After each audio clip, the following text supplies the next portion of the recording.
warahmatullahi wabarakatuh. Innal hamdalillah nahmaduhu wa nasta'inuhu wa nastaghfiruh wa na'udzu billahi min shururi anfusina wa sayyiati a'malina. May yahdihillahu fala mudilla lahu wa may yudlil fala hadiyalah. Wa asyhadu an la ilaha illallah wahdahu la syarika lah wa asyhadu anna Muhammadan abduhu wa rasuluh. Allahumma shalli ala Muhammadin wa ala alihi wa sahbihi wa man ihtada bihadihi wa istanna bisunnatihi ila yaumiddin, amma ba'd. Para hadirin jamaah sekalian, bapak-bapak, ikhwah dan anak sekalian wal akhwat, hafizakumullahu ta'ala jami'an. Alhamdulillah, kembali kita memuji Allah Subhanahu wa taala atas kebesaran, keagungan dan ketinggiannya serta curahan rahmat, limpahan nikmat pada kita sekalian.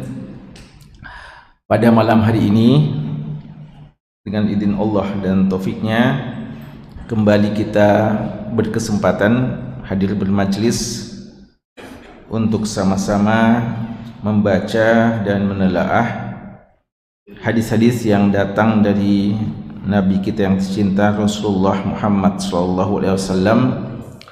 Hadis-hadis beliau yang telah dikumpulkan oleh Al-Imam Abu Zakaria Yahya bin Sharaf An-Nawawi rahimahullah.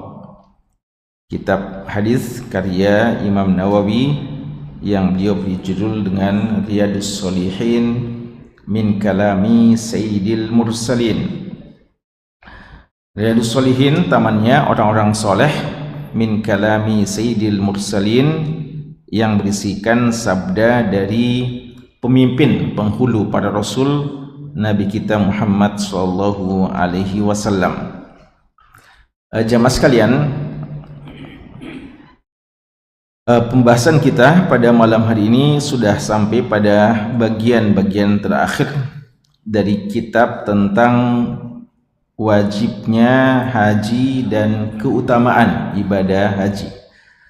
Tersisa pada kita dua hadis yang belum kita baca dan insyaallah kita akan selesaikan pada malam hari ini. Namun sebelumnya perlu untuk sedikit kami ulangi, ada yang belum kita sempurnakan dari pembahasan hadis sebelumnya yang kita sudah baca, namun mengapa kita tambahkan beberapa hal. Hadis yang ke-1282, hadis dari Abdullah bin Abbas radhiyallahu anhuma, anna nabiyya sallallahu alaihi wasallam, bahwasanya Nabi sallallahu alaihi wasallam laqiya rakban, beliau bertemu, berpapasan dengan rakban, dengan satu rombongan yang berkendaraan, birauha, di daerah yang dinamakan Rauha. Ya, di sini dikatakan jaraknya sekitar 36 mil ya dari kota Madinah. Faqal, lalu Nabi SAW bertanya, manil qaum, siapa kaum ini? Qalu al-muslimun, mereka berkata, kami kaum muslimin. Qalu man anta, mereka lalu bertanya juga, man anta, siapa engkau? Qala Rasulullah, Nabi SAW mengatakan Rasulullah. Farafa'at imra'atun sobiyya, lalu seorang wanita mengangkat anak kecil. Faqalat, dan berkata, alihada hajjun, apakah anak ini juga mendapatkan pahala haji? Qala na'am, beliau berkata iya. walaki ajrun, dan bagimu juga pahala. Rawahu Muslim. Ada beberapa faedah ya, mungkin sebagian sudah sempat kita sebutkan dan sebagian lagi belum sempat ya karena waktu dalam pertemuan kita yang lalu. Hadis ini salah satu hadis yang berkaitan dengan bolehnya haji anak kecil ya, bolehnya haji anak kecil. Dan di antara faedahnya di sini adalah anjuran atau sunnah ketika berpapasan kita saling mengucapkan kalimat untuk perkenalan ya, kita menyapa orang-orang yang bertemu dengan kita. Tidak disebutkan di sini apakah Rasulullah mengucapkan salam atau tidak ya. Jadi tampaknya masa itu masih ya masa yang belum terlalu jelas yang mana kaum muslimin dan yang mana bukan. Maka dalam riwayat ini tidak disebutkan secara pasti apakah Nabi kita sallallahu alaihi wasallam menyapa dengan ucapan salam. Tapi intinya beliau mau mengenali ya mereka itu ya. Jadi ini sebenarnya adalah bagian sunnah ya, ketika kita berpapasan kita saling menyapa dan tidak membiarkan berlalu begitu saja tanpa ada saling menyapa di antara kita. Dan di sini ketika dikatakan manil kaum, siapa mereka, siapa kaum ini, mereka langsung menyebutkan kaum muslimin ya. Ini untuk menegaskan bahwa kami adalah kaum muslimin dan sekaligus untuk memperkenalkan dan juga sebagai bukti adanya izzah ya, adanya perasaan mulia dengan keislamannya ya. Mereka tidak sekadar menyebutkan kami dari daerah ini atau daerah itu, tapi mereka memperkenalkan sebagai kaum muslimin yang datang untuk melaksanakan ibadah haji ya. Dan ketika kita ditanya ya, jadi ini ketika berpapasan, maka yang sunnahnya siapa yang duluan menyapa kalau ada yang berpapasan? Rombongan besar atau rombongan kecil? Rombongan yang lebih sedikit ya, rombongan yang lebih sedikit. Jadi kan ini rombongan, maka Nabi kita yang menyapa mereka ya. Tapi kalau dari sisi keilmuan, kehormatan, tentu saja Rasulullah yang seharusnya disapa. Tapi ini karena rombongannya memang besar, maka beliau yang langsung menyapa.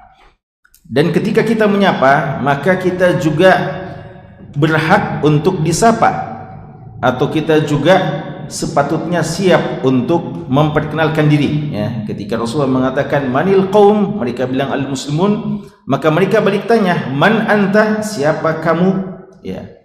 Karena waktu itu tentu saja belum ada ya media-media yang bisa memperkenalkan Rasulullah. Kita tidak bisa bayangkan mana itu Rasulullah ya. Maka mereka tidak tahu, begitu ketemu dengan Rasulullah tidak langsung bisa tahu ini adalah Rasulullah ya. Mereka cuma mendengarkan dakwah beliau yang sampai kepada mereka, tapi bagaimana wajah Rasulullah mereka tidak kenali ya, sehingga mereka mengatakan man anta, siapa kamu. Dan ketika Nabi kita ditanya, beliau tidak mengatakan Muhammad ya. Biasanya kan kalau dalam bentuk sebagai bentuk tawadhu mungkin ya, kita mungkin mengatakan, menyebutkan nama kita ya.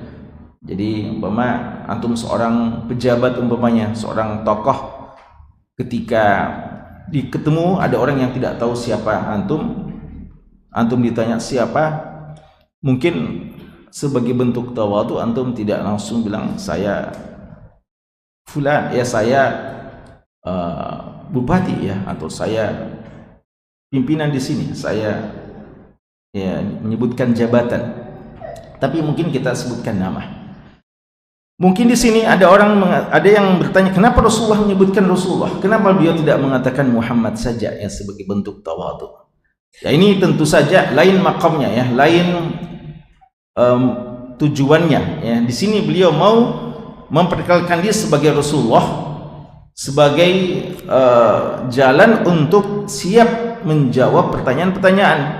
Dan karena ini kaum muslimin yang akan haji, maka beliau perlu untuk memperkenalkan keberadaan beliau sebagai Rasulullah, dan mereka memang butuh untuk mengenal seorang Rasul mereka, Rasulullah.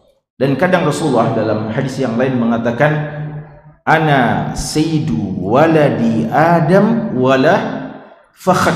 Dalam riwayat beliau mengatakan, saya ini sayyidnya, pimpinannya seluruh anak Adam, artinya seluruh manusia, wala fakhr. Dan ini saya terpaksa menyampaikan bukan sebagai bentuk kesombongan, saya perkenalkan saya ini sebagai pimpinan seluruh manusia bukan dalam rangka ingin menyombongkan diri, tapi memang perlu untuk memperkenalkan diri sebagai seorang Rasulullah, Dan ini kadang kita butuhkan, kadang kita perlukan, dengan tentu saja tetap menjaga hati, ketika kita datang dan memiliki tugas khusus, kita kadang perlu memperkenalkan diri kita, karena mungkin kita tidak dikenal. Jadi biasa ada sebagian ikhwah kalau pergi khutbah Jumat, kadang tidak jelas mana khotib mana bukan, sehingga baru ditanya juga siapa antum, dia sebut namanya, apalagi kalau dia naib, dia sebut namanya, tidak menjadi jawaban bahwa dia adalah khotib yang akan berkhutbah.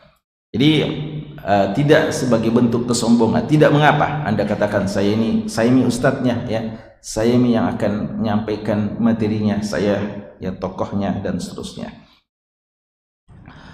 Mendengarkan hal ini, karena beliau sudah memperkenalkan dirinya, maka pada saat itu langsung seorang wanita memanfaatkan momen tersebut. Ini momen yang sangat berharga, tidak pernah diduga sebelumnya. Ternyata di depan kita yang kita ketemu ini adalah seorang Rasulullah. Maka dia langsung mengangkat anaknya yang ikut bersamanya dalam haji pada saat itu untuk bertanya apakah anak ini juga akan sah hajinya, akan mendapatkan pahala atau tidak. Ini kita sudah jelaskan tentang hukum haji bagi anak-anak, yang intinya bahwa tetap sah dengan berbagai metode yang harus diperhatikan, tata cara yang harus diperhatikan, namun tidak menggugurkan, selama dia belum balik, tidak menggugurkan kewajiban hajinya, tidak menggugurkan haji Islamnya, haji Islamnya artinya haji yang merupakan rukun dari Islam itu. Farafat imrah, ini faidahnya di sini adalah bagaimana ketika kita mendapatkan kesempatan bertemu seorang yang alim, seorang ulama, seorang yang bisa kita bertanya kepadanya, maka jangan sia-siakan untuk bertanya. Dan ini ditunjukkan oleh seorang wanita yang mulia yang membawa anaknya pada saat itu langsung bertanya kepada Nabi SAW. Dan Nabi kita SAW menjawab, "Na'am walaki ajrun." Iya, dan bagimu pahala, bagimu pahala. Dan ini menunjukkan bagaimana keutamaan orang tua yang memfasilitasi anaknya dalam kebaikan-kebaikan, dalam keutamaan-keutamaan, dia akan dapat pahalanya, dan anak-anak akan mengambil manfaat juga secara psikologis. Dia sudah akan terbina, dia akan menjadi kesan yang bermanfaat baginya hingga dia dewasa, insya Allah, ketika dia dikondisikan dalam suasana-suasana keimanan, dalam ibadah-ibadah, walaupun mungkin belum mendapatkan pahala khusus, dalam artian dia belum balik, sehingga belum merupakan kewajiban yang akan mendapatkan pahala. Tapi itu semuanya adalah upaya untuk mengondisikan keimanan yang insya Allah bermanfaat baginya dalam pertumbuhannya menuju masa-masa dewasa, masa-masa balik ketika dia sudah mukallaf, dan kita sudah akan mendapatkan pahala di situ, walaupun sang anak sendiri belum dikatakan beribadah yang sah, belum dikatakan beribadah yang sah yang menggugurkan kewajibannya. Maka insyaallah berpahala ya, berpahala semua orang tua yang telah berusaha untuk memfasilitasi anak-anaknya dalam ibadah-ibadah kepada Allah. Dan tidak harus haji ya. Mungkin ada yang bilang haji ya susah Ustaz. Jangankan anak kecil, kita saja ini yang sudah tua belum haji-haji juga. Gimana bisa kita bawa anak kita ya? Tidak sembarang orang itu yang bisa bawa anaknya naik haji ya. Kita katakan ya tidak harus haji ya. Anda bawa anak Anda untuk melaksanakan sholat secara berjamaah ya, sudah didik anak untuk berjamaah, tentu saja dengan menjaganya agar tetap bisa memperhatikan adab-adab masjid dan yang lainnya, itu juga sudah merupakan pahala yang besar, walaka ajr. Dan mengondisikan anak kita dalam suasana keimanan ya, dengan pengajian-pengajian, menghadiri momen-momen tarbiyah, ta'lim dan semacamnya, ini juga adalah hal yang sangat bermanfaat bagi sang anak insyaallah. Dan walaka, Anda sebagai orang tua ajar ya, akan mendapatkan pahala di sisi Allah Subhanahu wa taala. Kemudian hadis yang berikutnya, hadis yang akan kita bahas baru ini, hadis yang ke-1283 dari Anas bin Malik radhiyallahu anhu, anna Rasulullah sallallahu alaihi wasallam, bahwasanya Rasulullah sallallahu alaihi wasallam hajja ala rahlin, beliau berhaji di atas kendaraan, wa kanat zamilatahu, dan kendaraan itu juga adalah zamilahnya ya. Zamilah itu, zamilah artinya kendaraan yang biasanya dikhususkan untuk membawa perbekalan ya. Zamilahnya artinya dia kendaraan yang khusus ya, unta biasanya yang membawa bekal-bekal makanan dan perbekalan-perbekalan yang lainnya yang dibutuhkan selama perjalanan. Dan biasanya orang kalau melakukan perjalanan jauh, maka dua kendaraannya, ada rahal, kendaraan yang dia tunggangi, dan ada zamilahnya, kendaraan lain, onta yang lain, yang disitulah dia simpan semua perbekalannya, pakaian-pakaiannya ya. Apalagi di sana di gunung pasir ya, atau di padang pasir, itu mereka butuh ya perbekalan, karena kalau menempuh jarak yang jauh tidak akan didapatkan buah-buahan di sana ya, tidak ada hal yang bisa kita cicipi, maka ya butuh bekal yang banyak. Ternyata ya, hadis ini rawahul Bukhari, hadis yang diriwayatkan Imam Bukhari. Hadis ini menjelaskan kepada kita bagaimana kesederhanaan Nabi kita sallallahu alaihi wasallam dalam melaksanakan ibadah haji. Dan melaksanakan ibadah haji itu tidak mesti sangat ideal ya, tidak mesti sangat ideal. Sesederhana apa saja selama kita melaksanakan rukun-rukunnya dengan baik, syarat-syaratnya, lalu wajib-wajibnya, sunnah-sunnahnya, maka telah sah haji kita. Bahkan Nabi kita sallallahu alaihi wasallam menunjukkan kesederhanaan. Dan ini adalah makna firman Allah Subhanahu wa taala ketika menyebutkan tentang awal kali Allah memerintahkan kepada Nabi Ibrahim untuk mengumumkan kepada manusia melaksanakan ibadah haji. Wa adzim fin nasi bil hajj, umumkan, azankan, azan artinya umumkan, permaklumkan kepada seluruh manusia untuk melaksanakan ibadah haji. Ya'tuka rijala, mereka akan mendatangimu, atau mereka akan mendatangi, menjawab, merespons panggilan haji itu rijalan. Apa itu rijalan? Rijal, rijal kaki, artinya dengan berjalan kaki. Wa ala kulli dhamir, dan dengan onta-onta yang kurus, artinya dengan kendaraan-kendaraan apa adanya ya, tidak harus kendaraan-kendaraan yang mewah, kendaraan-kendaraan yang sangat lengkap, apa adanya. Ya'tina min kulli fajjin amiq ya, datang dari seluruh penjuru bumi ya, seluruh penjuru. Sederhana ya. Jadi mereka akan berupaya mendatanginya semampu mereka ya, semampu mereka. Jadi tidak harus betul-betul ideal ya untuk melaksanakan ibadah haji ya. Dan inilah sebenarnya kenapa sampai sebagian ulama kita mengatakan Allah Subhanahu wa taala menyuruh kita untuk melaksanakan ibadah haji. Inilah siapa yang mampu ke sana, maka kita datang. Ya, kita datang. Dan tidak ada, nah ini sebagian ulama kita yang walaupun sedikit ya, yang mengatakan bahwa tidak ada yang mengatakan harus punya tasrih ya.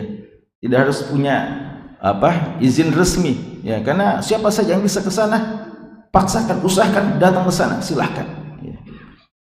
Ini cuma ya memang demikian asalnya, betul ya, betul hukum asalnya tidak ada dikatakan mesti pakai ini dan mesti pakai itu ya. Sebagaimana juga kalau kita sholat ya, kita suruh sholat hayya 'alas sholat, kita jawab panggilan tersebut dan tidak ada mesti kartu-kartu khusus untuk masuk di masjid dan semacamnya. Ibadah haji juga demikian pada hakikatnya. Tapi ya, ada yang dinamakan dengan masalih al-mursalah, ya maslahat mursalah yang datang belakangan. Pengaturan-pengaturan yang ada hari ini semuanya untuk menjaga kemaslahatan bersama dan untuk menolak mudarat dan mafsadah. Maka dibuatlah aturan-aturan. Mau cium hajar aswad saja ada aturannya, ya, ada yang penjaganya. Sebenarnya tidak ada itu dalilnya bahwasanya mesti ada yang jaga-jaga di situ, ya, yang mengatur siapa yang cium dan siapa dan bagaimana menggilirkannya, tidak ada, ya. Tapi ini untuk memudahkan dan agar menolak mafsadat yang ada. Termasuk juga tentang kadang kalau sudah full diarahkan ke lantai 2 ya, lalu kadang kalau juga full diarahkan ke lantai 3 ya, kita tidak boleh mengatakan mana dalilnya kita ini mau di lantai dasar ya, lantai asal, kita mau di tempat mataf ya. Ini semuanya pengaturan-pengaturan untuk kemaslahatan bersama. Maka ini adalah yang dinamakan dengan al-maslahah al-mursalah. Dan juga saat sekarang orang-orang yang mau tawaf sunnah umpamanya dibatasi dan hanya bahkan mungkin tidak diizinkan. Ini bukan karena mau menghalangi manusia di jalan agama Allah Subhanahu wa taala, tapi karena tujuannya untuk bisa menolak mafsadat. Karena menolak mafsadat kaidahnya daf'ul mafsadah, menolak mafsadat muqaddam, didahulukan ala jalbil maslah, daripada mengambil manfaat. Mungkin ada manfaatnya tapi ini kan manfaat pribadi. Ketika Anda memaksakan diri lalu akan mendatangkan kemudaratan bagi orang banyak. Ini juga ada kaidahnya bahwa seharusnya kita tidak mencelakakan orang banyak demi kemaslahatan pribadi kita ya. Anda mungkin kuat, mampu untuk bisa mencium hajar aswad dengan cara menjatuhkan orang-orang yang ada di depan Anda ya. Kalau Anda kuat, mungkin Anda dapat maslahat, Masya Allah, Anda cium hajar aswad, setiap putaran cium hajar aswad. Tapi berapa banyak orang yang jadi korban-korban keganasan Anda ya. Berapa banyak orang yang terjatuh ya karena Anda mencium hajar aswad itu. Ini harus difahami ya. Karena itulah ya tidak dikatakan salah ya, bahkan begitulah dipandang oleh para ulama kita. Pengaturan-pengaturan itu penting, sehingga pembatasan jumlah juga itu menjadi sesuatu hal yang dipandang penting.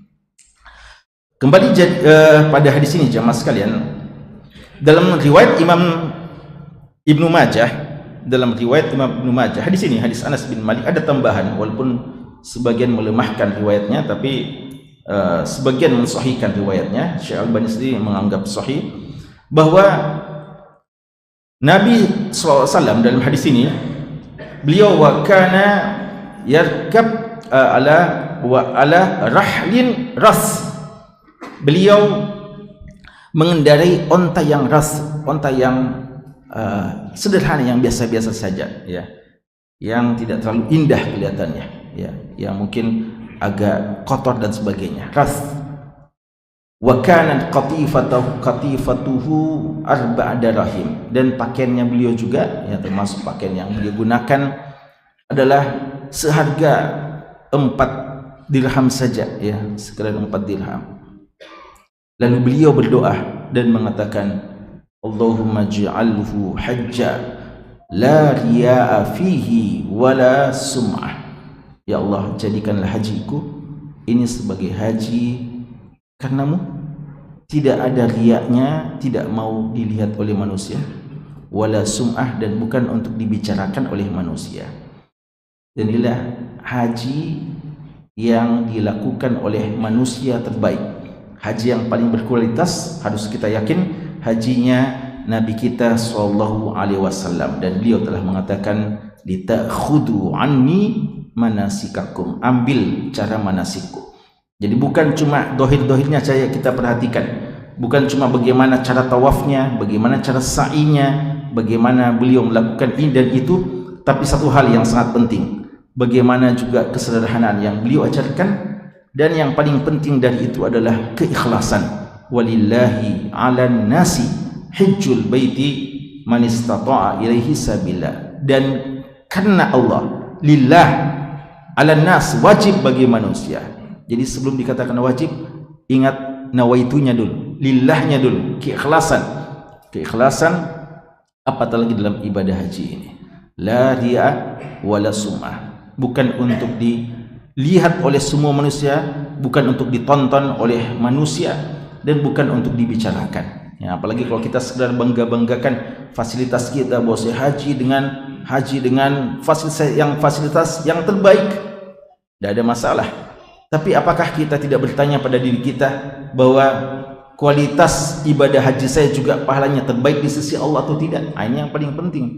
Ya, jangan kita hanya membanggakan ya kualitas fasilitas yang kita miliki, lalu kualitas pahala di sisi Allah tidak kita persoalkan, tidak kita tanya pada diri kita. Dan ini ibadah yang sejak dahulu selalu diingatkan tentang keikhlasan, ya, tentang keikhlasan.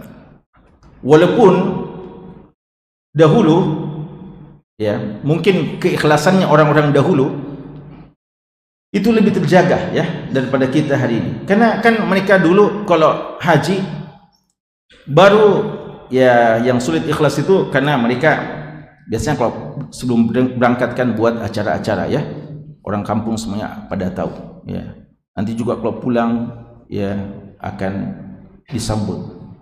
Tapi bagaimana di sana? Kayaknya dulu dokumentasi tidak seperti kita saat sekarang.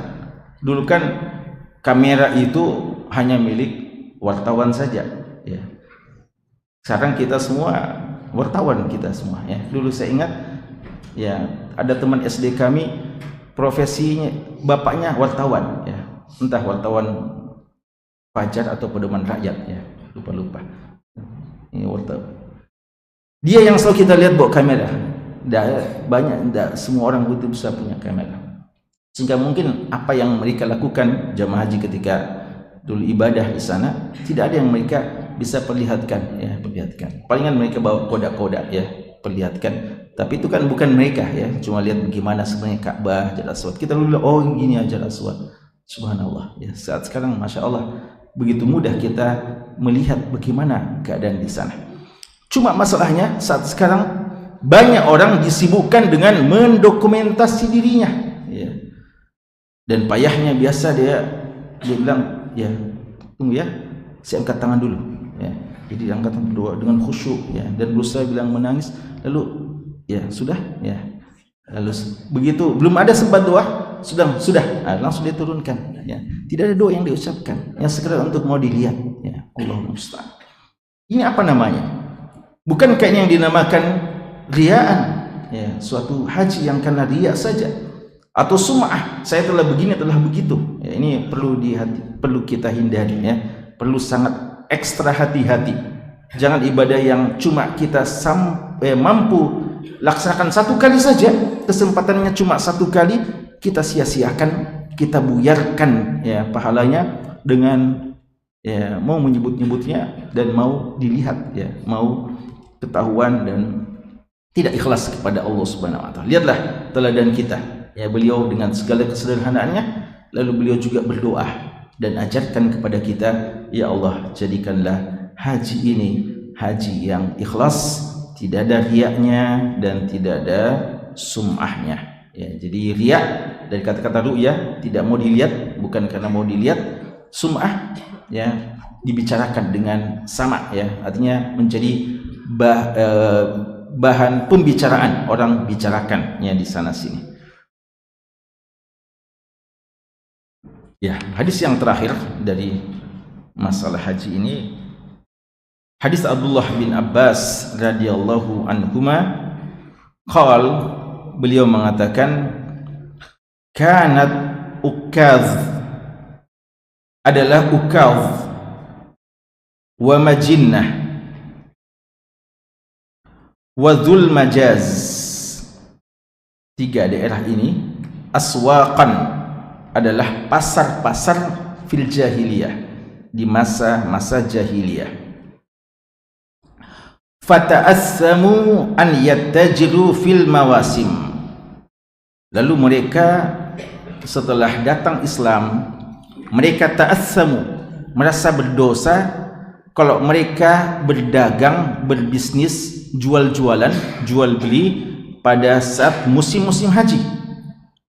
Fanazalat, lalu turunlah firman Allah Subhanahu wa taala, "Laisa 'alaikum junah", tidak berdosa kalian, "an tabtaghu fadlan min rabbikum", jika kalian mencari keutamaan dari Rabb kalian. Surat Al-Baqarah ayat 198. Fi mawasimil hajj, maksudnya pada saat musim haji. Rawal Bukhari. Hadis ini hadis sahih, diriwayatkan oleh Imam Bukhari. Ada beberapa pelajaran penting tentang hadis kita ini. Jemaah sekalian, sebagaimana yang kita tahu bahwasanya haji ini telah disyariatkan sejak masa Ibrahim alaihissalam.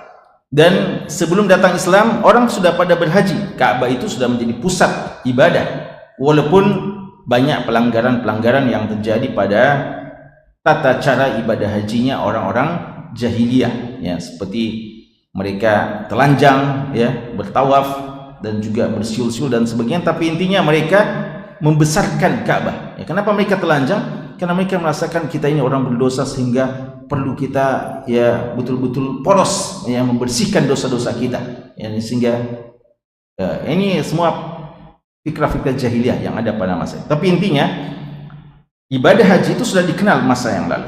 Di antara hal yang dilakukan oleh orang-orang terdahulu sebelum datang Islam adalah mereka memanfaatkan momen haji untuk jual-jualan, untuk berbisnis, jual beli.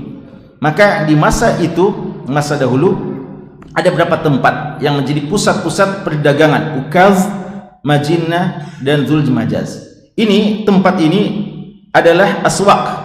Bagaimana pengaturannya? Dikatakan bahwa sejak bulan Dzulqa'dah ya, sejak bulan Dzulqa'dah, ukaz ya, ukaz itu daerah antara Najd dengan Taif ya, daerah dekat situ. Ini 15 hari pertama kurang lebih sejak bulan Dzulqa'dah. Bulan Dzulqa'dah kan bulan sebelum bulan haji ya, bulan sebelum bulan Dzulhijjah, sudah masuk bulan haji. Sejak tanggal 1 Dzulqa'dah sampai pertengahan Dzulqa'dah itu pasarnya dipusatkan di ukaz.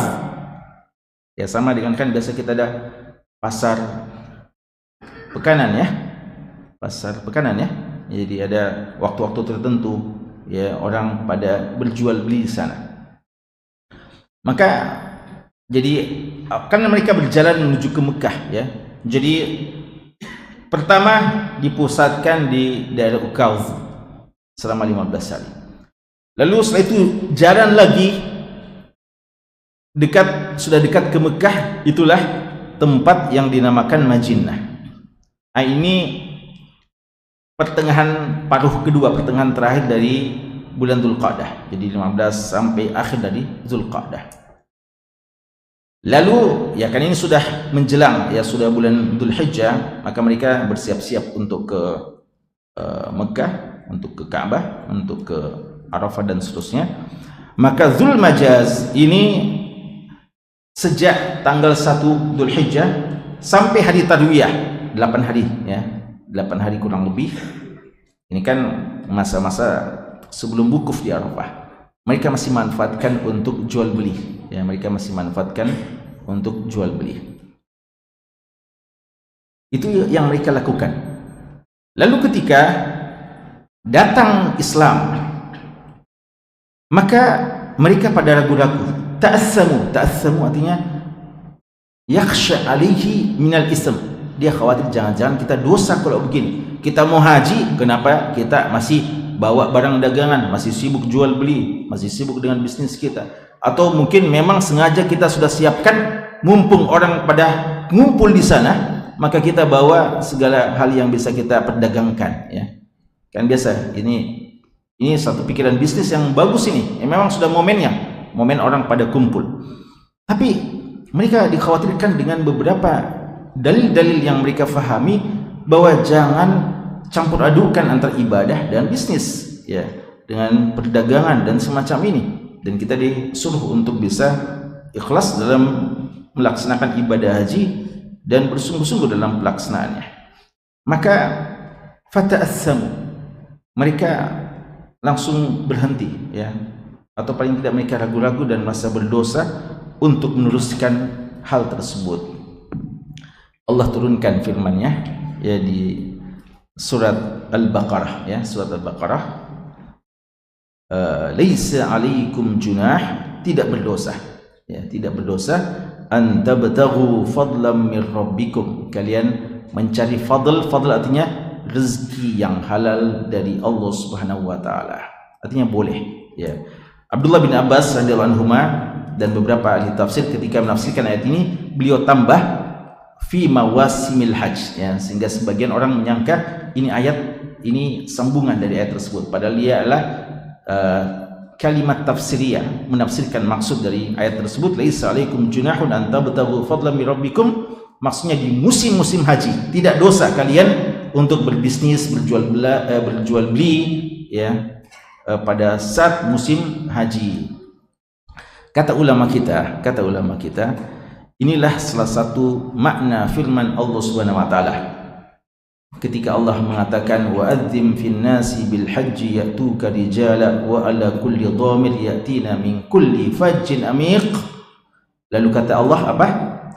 Liyashhadu manafi'a lahum, agar mereka semua menyaksikan manfaat-manfaat yang akan kembali kepada mereka dari ibadah haji itu.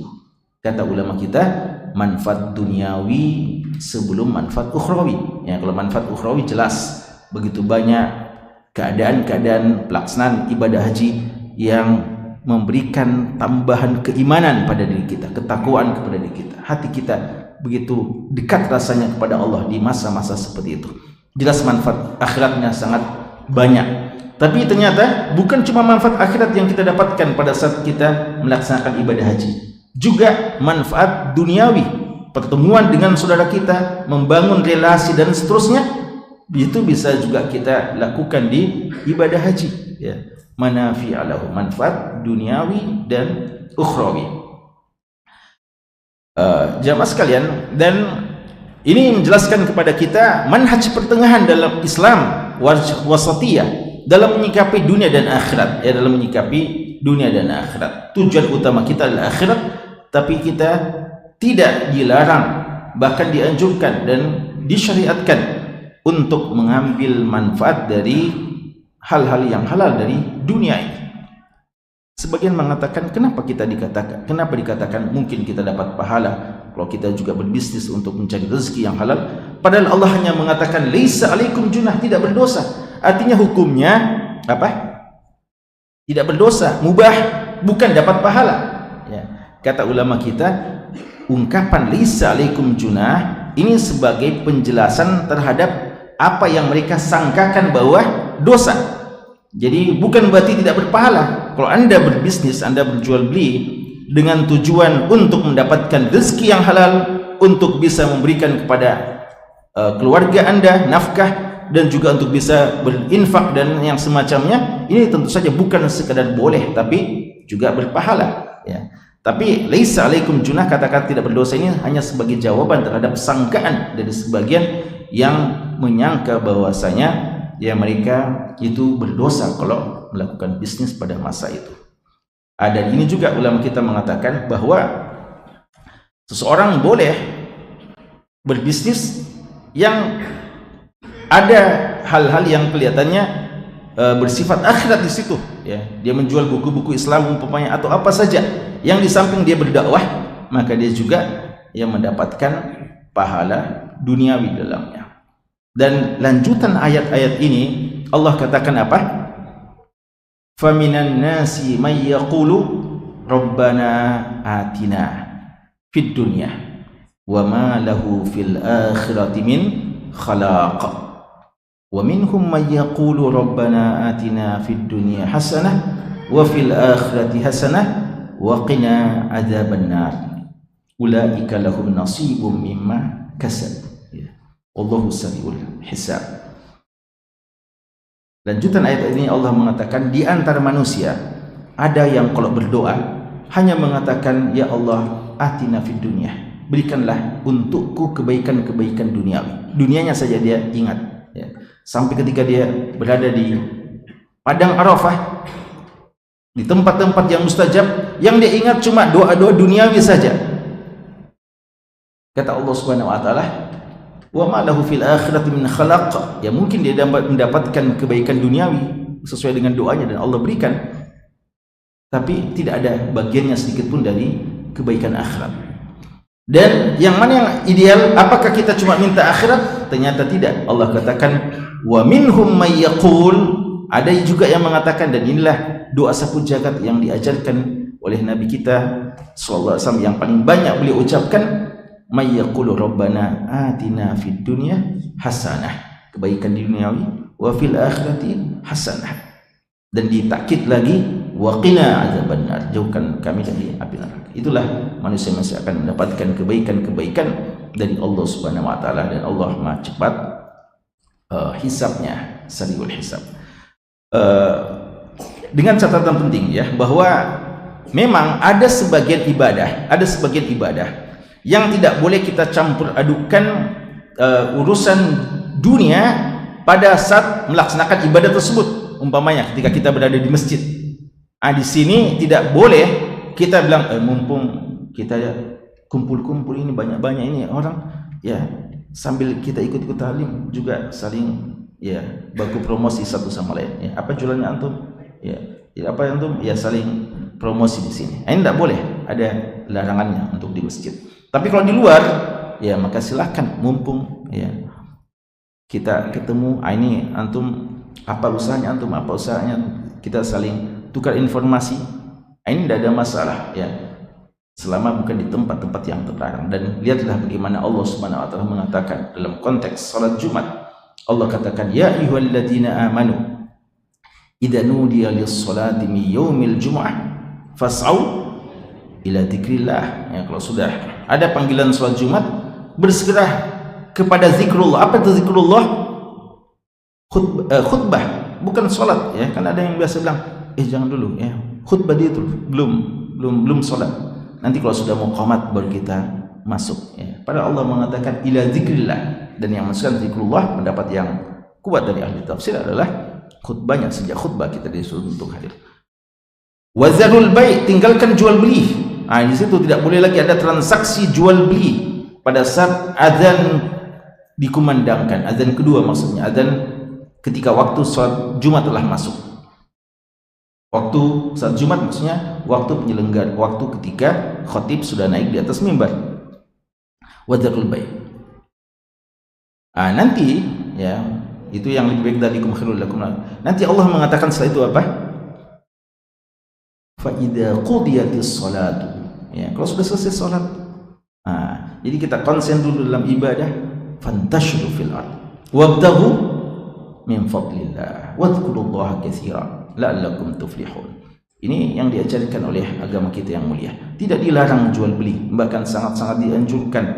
Tapi ada waktu-waktu yang tepat dan ada waktu yang bisa kita gabungkan ya. Jadi seperti di musim haji, tentu saja yang dimaksudkan digabungkan ini tidak pada saat kita sementara ibadah ya. Jadi bukan juga pada saat ya, jangan pada saat kita sedang haji, sedang wukuf di Arafah lalu sibuk bicara-bicara bisnis ya, jangan dulu. Ini mumpung kita sudah di Arafah ini, kita doa dulu, zikir dulu, nangis-nangis dulu ya, kita khusyuk dulu kepada Allah Subhanahu wa taala. Jangan dulu pikirkan itu. Nanti di waktu-waktu yang ada keluasan ya untuk kita bisa lebih lebih lapang untuk membicarakan masalah-masalah dunia, silahkan. Tapi pada saat ibadah ya jangan dulu ya diganggu dengan hal yang semacam. Dan ada kadang bisa dipadukan ya, dipadukan. Dalam urusan sholat Allah mengatakan jangan ya, fantashiru fil ard.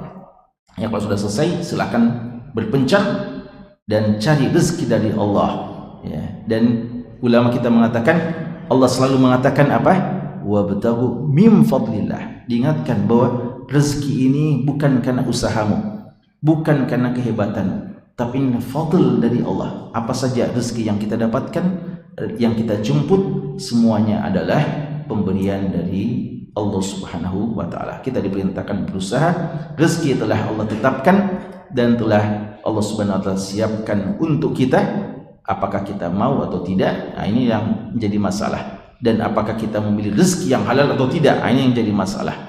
Tentu saja seorang muslim menjemput kesempatan-kesempatan yang halal itu, bahkan yang bisa dia berpahala dengan hal-hal yang dihalalkan oleh Allah Subhanahu wa ta'ala. Dengan ini alhamdulillah sudah selesai kita pembahasan tentang keutamaan haji, dan setelah ini kitab selanjutnya yang disebutkan oleh Imam Nawawi adalah hadis-hadis tentang keutamaan jihad fisabilillah ya, kitab tentang jihad fisabilillah. Kitab tentang jihad ini sebenarnya sudah pernah kita bahas ya, tapi waktu itu memang belum gilirannya ya. Jadi ini taklim kita sudah mulai tahun 1998, mulai dari awal. Tapi di tahun 2001 mungkin ya, ketika terjadi jihad Ambon ya, maka atas saran sebagian kita lompat dulu bahas kita berjihad ya. Dan kita selesaikan, dan setelah itu kita kembali lagi ya. Jadi nanti kira-kira untuk pekan depan apakah kita sudah perlu bahas ulang ini, karena sudah pernah kita bahas sebenarnya. Masih ada yang hadir waktu itu ya. Tahun 2001 ya, 2001 ya, ya. Mungkin Pak Sakir mungkin ya. Jadi masih di bawah kita ya. Ala kulli hal tidak apa-apa ya, kita ulangi saja insyaallah dan bermanfaat. Wallahu taala alam, sallallahu ala nabiyina Muhammad wa ala alihi washabbihi wasallam, wa akhiru da'wana alhamdulillahi rabbil alamin. Dalam waktu dekat ini insya Allah akan ada program pemberdayaan masjid, khususnya di Masjid Darul Hikmah. Kita ditawarkan 9 program unggulan yang akan hadir di Masjid Darul Hikmah. Apa-apa itu? Di antaranya adalah sholat tahajud berjamaah. Selain itu juga ada booth yang akan disiapkan. Jadi bagi para UMKM bisa daftar gratis langsung ke lokasi area masjid. Bukan hanya itu, tadi 2 program diantaranya ada juga program cek kesehatan gratis. Kemudian ada tadabbur Al-Quran, pembelajaran Al-Quran, taklim atau kajian, tahsin, ada juga tahfiz weekend, berbagi berkah, dan juga bazar ahad. Datang Ki, bisa bermalam di sini atau mungkin datang jam 3. Masjid berdaya, umat berjaya.